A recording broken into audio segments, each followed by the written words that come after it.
Hey everyone, Josh here. We are back at the silver V10 TDI Touareg here. So this is the 04 V10 that I did the videos on the turbo diagnostics, battery diagnostics, the radio code, and the cluster backlight. So everything works great. Did the test run and the engine never made heat. It stayed cold the whole drive to work. Full drive home, through a check engine light for cooling inefficiency or below threshold or something like that. So there's a good chance the thermostat stuck open. So that's this cast aluminum housing here. If you've ever dealt with the Touareg repairs, you know the thermostat's one of the more expensive parts, or I guess everything's expensive, but for what it is, the thermostat's one of the more expensive parts. So this is the new one here. So the housing from Volkswagen, you have to get the whole assembly. There's a gasket. That's the part number for the thermostat. And that's the part number for the gasket. So I ordered the thermostat from FCP Euro. The stock image shows what we see here, but in the box, only the thermostat was there. So if I read the description, it says the gasket's available separate, so it's kind of on me. So if you're ordering this from FCP Euro, make sure you get this separate. So that was kind of on me. Volkswagen was able to get that in next day for me. So we're gonna go outside, and the thermostat's pretty easy to diagnose, but we're just, yeah, I'll show you the code, and then obviously it didn't make heat, so. So we're in the Touareg here. It's a nice chilly 2 degrees. We've got our first snowfall here on November the 2nd. And the thermostat's pretty simple to know when it's failed, open. It just doesn't warm up. So eventually it's gonna throw a code. This one, I could drive it to work and then no issues other than it staying cold. Then on the way home, it would throw a check engine light. The code here, coolant thermostat valve, temperature below control range. So you can see right there, 46 degrees, I think is when it threw that code, so that would have been quite a ways on the way home. It only got up to 46 degrees and not 90. And that's your code that you get. So, I'm gonna get this inside and start taking it apart. So as far as this repair, I'm not gonna go over everything, all the tools you need and everything like that. If you're working on a V10 yourself, you obviously have the basics. We're gonna have to decode, or not decode, but we're gonna have to get this wiring out of the way. There's a hard line here that goes to the alternator, I think, or maybe fuel cooler, I'm not sure. It goes towards the back somewhere there, and then down, so that's actually just in front of the Y here on the outlet. You're obviously gonna need your thermostat and gasket. You're gonna need coolant, just basic hand tools. I'm gonna refill it with the vacuum bleeder so that I don't get air bubbles. So I didn't film getting the lower splash shield out because I was laying a puddle on my shop yoga mat. So it's not really rocket science. You got 1, 2, 3 screws that holds it into the rad support. You got 1, 2 screws that holds it into the frame rail, and then 1, 2, 3 into the farther back splash shield. And then as far as draining the coolant, I pulled the coolant temp sensor. It's a mess either way, as you can see, and it's gonna make a bigger mess yet when we pull this top thermostat out. So majority of the coolant's out, so we'll carry on. So my camera decided to have a hissy fit here, so I don't have the footage for this anymore. So basically I started off with this. It's not rocket science. You unplug it. This harness was just kind of sitting in there with some clips. Remove that, kind of set that off to the side a little bit. I've got this hose down here that originally went like that. So I just kind of got it kinked and sitting down lower.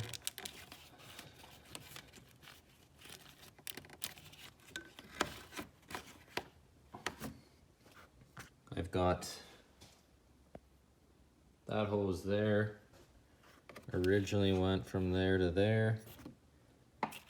And then this hard line, I guess I got this fitting here too, or this sensor here I took out. This hard line here, there's a little bolt right here. And then there's that little bolt right there. So that's a pain with the fans being so close. So 8mm Allen with a 8mm wrench, and then double wrench it, and then should be able to get it loosened off. And I think we should have enough play to get these hoses off and get it out and clear it around there. Might be a little bit of a pain. Might have to do like a 180 or something, but I guess we'll see how it goes. Okay, so here we're taking off the hoses off the back of the hard line. There's the two, kind of the one underneath around the oil fill, and then the other one goes back to the oil cooler. I took that apart here because I didn't realize, I'll show later, that the hard line actually has to come out, or at least out of the way. So the oil filter housing has to come off as well. So it's a lot easier if you have that oil filter housing out of there. That way you can get those clamps easier and get that brittle line off. A lot of these lines have been on for, well, this is an 04, so it's getting on to 18 years here now. So now we're taking off the two main hoses that go into the thermostat housing. These Nipex hose pliers work really nice. You can kind of set them to where they need to be and then kind of work the clamps off. That was the plug for the thermostat itself. It kind of goes down underneath around that oil filter, or the oil dipstick. And there's also a bolt on the oil dipstick as well that has to come out. So here we're getting the other hose off. Same kind of deal. It's a bit of a not real fun spot to be working in.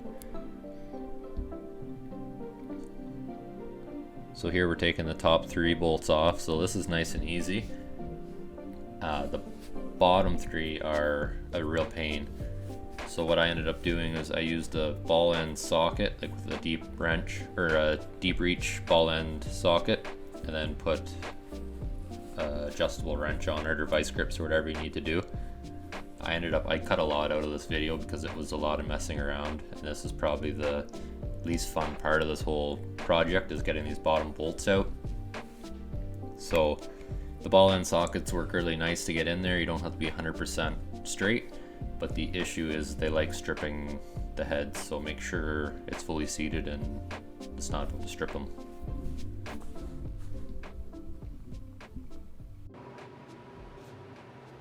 So I'm doing this video on reassembly, but I'm going to include it for the disassembly. So this hard line here makes it really tight to get this worked out and around, especially that the thermostat sticks out, or sticks in quite a ways right here. So I took this hard line off. You've got this one hose here blocking the light here, but there's one there, and then that one fitting, and then you'll see shortly the one down there yet too, with one bolt. So if you haven't caught on with the fuel filter arrangement, this is an 04. So it's actually quite easy to take the oil filter housing off. It's just the 4 bolts and out it comes. So we're gonna go to my 06 outside and see what it looks like, because it's, yeah, 04 should be the only odd duck out here. Okay, so as you can see, this one doesn't have the hard line right here. So that's got to be something to do with the oil or fuel cooler. So yeah, if you got an 06 or newer, you don't have to worry about this, so you can just leave that filter housing on and drive on. So here, so the thermostat housing's loose. I'm just trying as much as I can to get it out without having to take this hard line off, but I've kind of came to the realization that it's not going to work. So it's basically, you got to get the oil filter housing out of there. I'm 99% sure you're not going to have enough room to get the hard line out between the intake and the filter housing. And the filter housing is really easy to get off. So if you have this hard line, next step is take that filter housing off. So it's just got the 4 bolts that hold it down, as well as the 4 that go into, or not the 4, the one that goes from the oil fill into the housing. So you take those 5 bolts out, take your oil filter out, and then that housing can get up out of the way. So again, I used deep reach ball end sockets for this as well. So same kind of deal, you have to be really careful you're not about to strip them out. I had 2 that were, I kind of fought a little bit with. I got them out without it stripping, but yeah, it is what it is. You go down a good three inches or so to get down to the head of the bolt, so it's quite tight. I don't think a normal Allen bit will fit down there real well.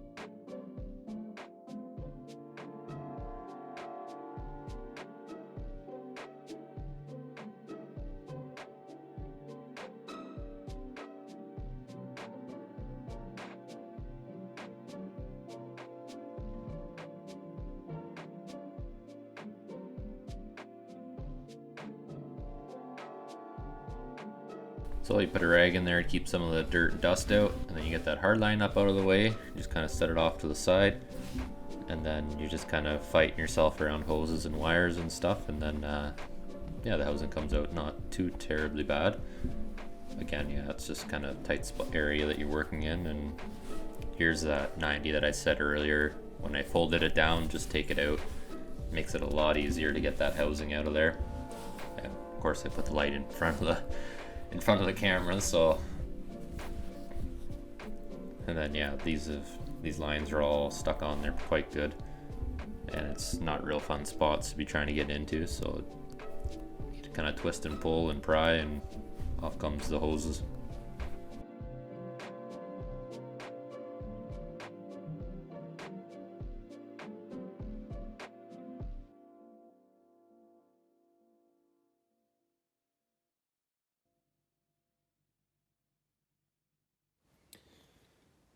So here's the 2 of them out. So the old one, you can see this rubber right here is just up ever so slightly, whereas this one's recessed down. So that'll be it sticking open. So we'll take that apart and see what's going on. So you're not going to be taking this apart to repair it necessarily. I was more or less curious what's going on. I've seen some forum posts where the coolant gets dry and gets jammed in between the probe and the thermostat, sticking it open. I stuck a little piece of TIG wire down in there and made sure the probe seemed to work good. But I think that probe was just kind of sticking it up and making it open. So it is what it is. It was time to replace it. So we'll put a new one in. I think 18 years on a thermostat's pretty good. And this one was just shy of 300,000 K, so it's had a long and prosperous life. So now we're putting it back together. Again, these bottom 3 bolts are probably the worst part of this all. Once you've got them in, pop the other top 3 ones in. Everything works good there.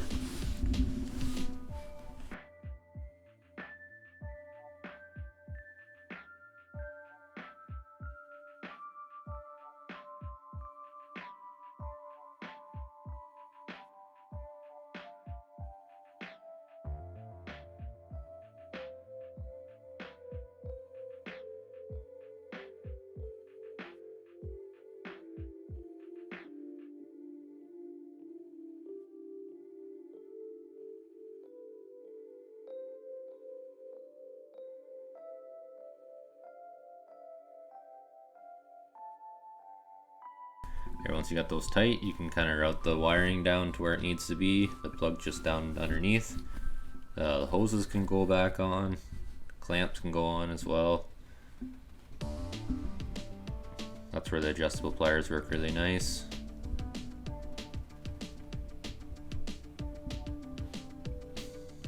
Putting one of the 90s on there now.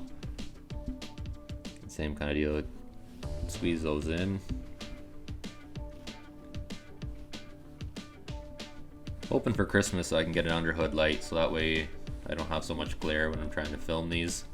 And probably a sweater without holes in it would be another nice gift that I need to put on my wish list. So hopefully hopefully in the new year we'll have some better quality videos, or at least lighting. So next we got that other main hose on.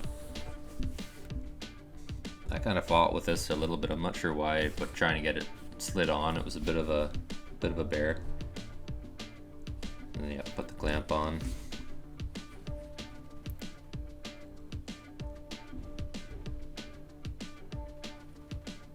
So I decided to put the hard line up, route it up where it needs to be with the oil filter housing off here. It makes it a lot easier to get to that clamp, that lower hose clamp. So it depends however you want to do it. I would probably recommend it doing this way. Put the hard line in, the oil filter housing, you kind of twist and turn and kind of get it sitting down in where it needs to be. So it's a bit trickier with that hard line in, but I think it's easier than trying to get the clamps on that hard line with the filter in there.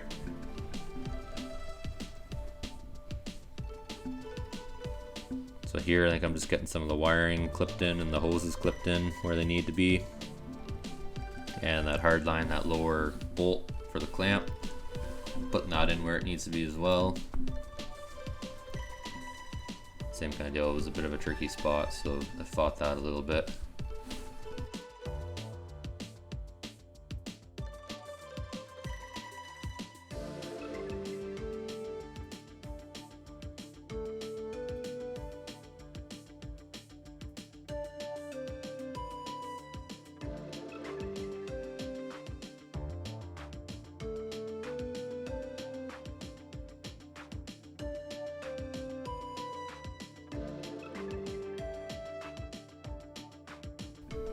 So here we're putting that other 90-degree hose on. Get the clamps on that as well. And next up I think we're going to put the oil filter housing on probably.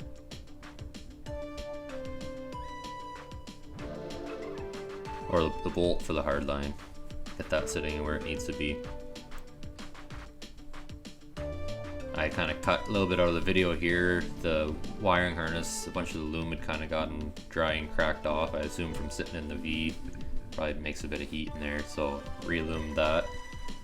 Put the wiring where it was supposed to be. Make sure that all the clips are supposed to be in there. Put them where they're supposed to be. That way you don't have to worry about the wire rubbing on hoses or getting into the fans. So here we're putting the housing on. So you can see it's a little trickier to get it popped in where it had down into its home there, but definitely not terrible.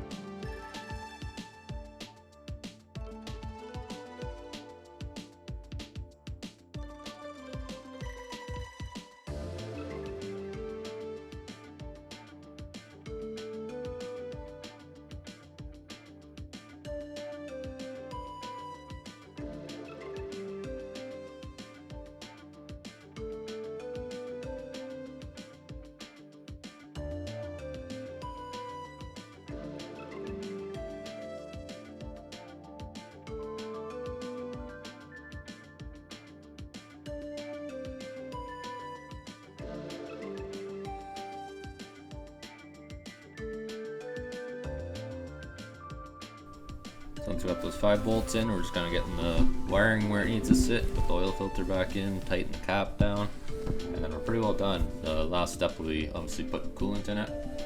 So as I said earlier, I used a vacuum fill tool. They're a little bit of money. They're not terrible.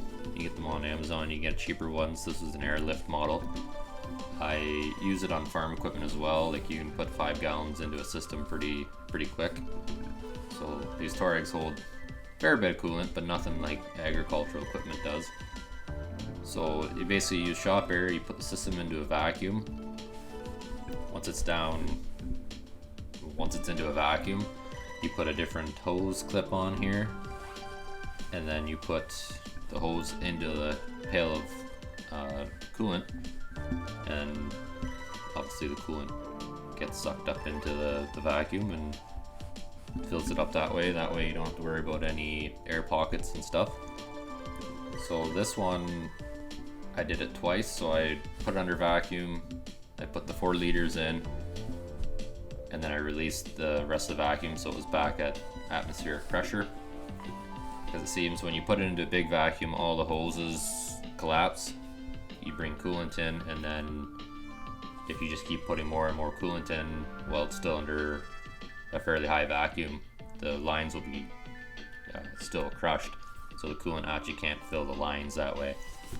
So putting it in a vacuum a second time kind of helps those hoses swell back up, get a little bit of more coolant in there. So if I had 2 or 3 full pails, I could have probably done it all this way. I just decided the bottom of the reservoir was partially full, so I just topped up the rest of the way, and then just go take it out for a test drive and just check and make sure the levels stay up.